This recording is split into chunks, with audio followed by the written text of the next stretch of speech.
I will choose gymnastic rings over TRX straps for almost any exercise on the planet, except for assisted iron crosses and suspended side splits.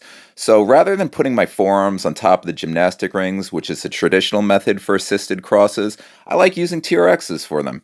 It's a bit better in my opinion. So what I do is I put my hand through the Velcro adjustable foot strap, I adjust the Velcro so it's nice and tight on my forearm, and I put it on the medius part of my forearm, which is about 3 inches below the elbow, and then I get to work. The central hanging point, which is normally annoying, is actually great for anything with crosses because it prevents the gymnastic ring strap from sliding around on the pull-up bar, which tends to be a bit of a problem for people.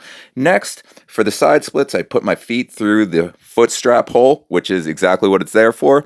Then I grab the straps, pull myself up in the air, and pop my knees on the inside. Now, what I like about the central hanging point system for this is it's a lot easier for me to grip onto the TRX straps for dear life as my palms are sweating and I'm in basically just in terror the whole time of ripping my groin in half because I'm not Van Damme, and even though it might look like I'm super flexible, I'm not cool enough to do this without grabbing onto the straps, so hopefully someday I'll be that cool.